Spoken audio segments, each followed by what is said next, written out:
সব পিঠাগুলো নামিয়ে নিয়ে এসেছি। দেখুন বন্ধুরা, কত সুন্দর হয়েছে আমার কদম ফুল পিঠা। আর একটা পিঠা আপনাদেরকে আমি ভেঙে দেখিয়ে দিচ্ছি। দেখুন কতটা ভেতর থেকে। এই পিঠাটা তৈরি করে নেওয়ার জন্য আমি 1 বাটি চাল গুঁড়ো করে নিয়েছি ভিজিয়ে মিক্সিতে। আর এখানে আমি নিয়ে নিয়েছি আখের গুড়। আর এই থালাতে আছে নারকোল কোড়া। আর এটার মধ্যে আমি চাল ভিজিয়ে রেখেছিলাম, বাসমতি চাল 5 চামচ মতো সেটা রয়েছে। চলুন পিঠাটা বানিয়ে নিই। উনানে কড়াই বসিয়ে দিয়েছি। আর এবার দিয়ে দেবো গুড়। এখানে আমি আখের গুড় নিয়ে নিয়েছি, সেটা দিয়ে দিলাম। এখানে 150 গ্রাম মতো আখের গুড় আমি দিয়ে দিয়েছি। আর আমি এখানে দিয়ে দিচ্ছি নারকোল একই সঙ্গে।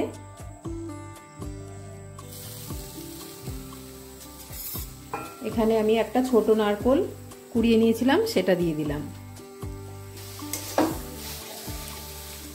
এবার এই গুড়ের সঙ্গে নারকোলটাকে আমি একটু মিশিয়ে নেব।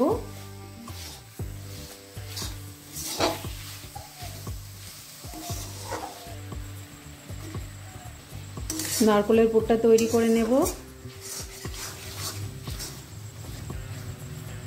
নারকোলের পুরটা তৈরি করে নেওয়া হয়ে গেছে, নামিয়ে নেব। নারকোলের পুরটাকে নামিয়ে ঠান্ডা করে নিয়েছি। এবার এর থেকে ছোট ছোট বল করে নেব। এরকম আমি ছোট্ট ছোট্ট বল তৈরি করে নিচ্ছি।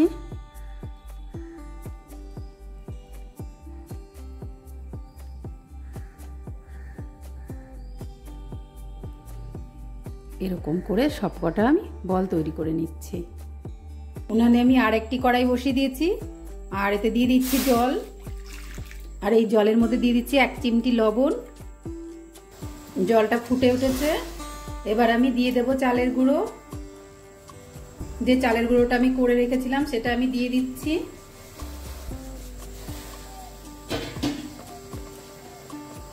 এবার এটাকে ভালো করে নাড়িয়ে নেব। এইভাবে নাড়িয়ে নাড়িয়ে একটা ডোয়ের মতো করে তৈরি করে নেব। আমার ডোটা তৈরি করে নেওয়া হয়ে গেছে। এবার নামিয়ে নিচ্ছি। আমি এই পাত্রের মধ্যে এটাকে নামিয়ে নিচ্ছি।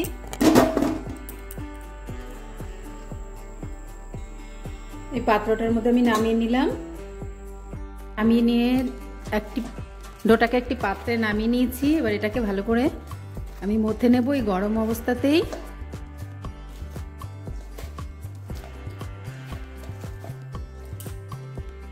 আর এর উপরে একটু শুকনো চালের গুঁড়ো দিয়ে আমি এটাকে ভালো করে মাখিয়ে নিচ্ছি।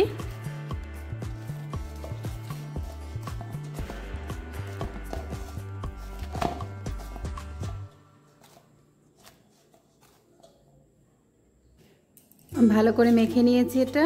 এবার এখান থেকে ছোট্ট ছোট্ট লেচি কেটে নেব, এরকম ছোট ছোট লেচি। আর সেটাকে এইভাবে গোল করব। এর মাঝখানটাকে এরকম আমি একটু ডিপ করে নিচ্ছি। এই নারকোলের পুরটাকে যে আমি একটু বলের মতো করে রেখেছিলাম সেটা এর ভেতরে আমি দিয়ে দিচ্ছি।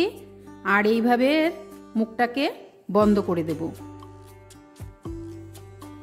বন্ধ করে দিয়ে এটাকে আবার গোল করব। এই যে এরকম গোল করে নেব। নিয়ে এই চালের মধ্যে, এই যে থালাটা আছে চালের, এর মধ্যে নিচ্ছি আমি। হালকা হাতে এটাকে প্রেস করতে হবে।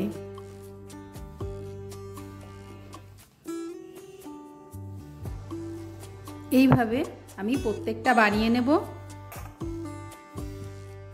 সবগুলো পিঠা তৈরি করে নেওয়া হয়ে গেছে। এবার আমি নিয়ে নিয়েছি এরকম একটা স্টিম করার পাত্র। আর এর মধ্যে আমি একটু ঘি ব্রাশ করে নিয়েছি। এবার এর মধ্যে আমি একটা করে দিয়ে দিচ্ছি।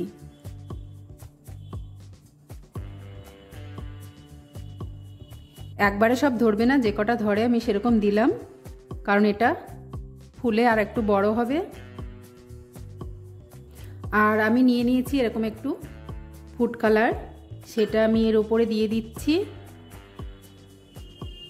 অল্প করে দিয়ে দিচ্ছি এর উপরে।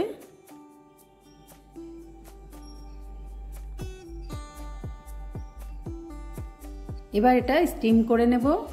আমি জল ভরা একটি স্টিম করার পাত্র এখানে বসিয়ে দিয়েছি।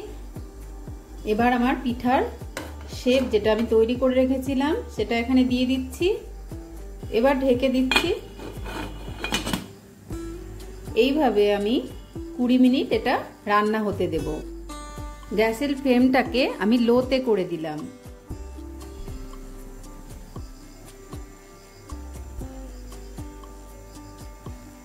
কুড়ি মিনিট হয়ে গেছে বন্ধুরা, দেখে নেব।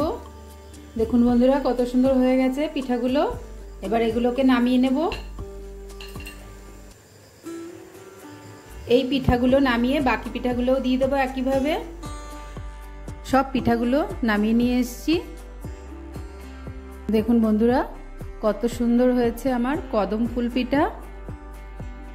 এই পিঠার রেসিপি যদি ভালো লাগে লাইক শেয়ার কমেন্ট করবেন, চ্যানেলটা সাবস্ক্রাইব করবেন। আর একটা পিঠা আপনাদেরকে আমি ভেঙে দেখিয়ে দিচ্ছি। দেখুন কতটা ভেতর থেকে সুন্দর হয়েছে।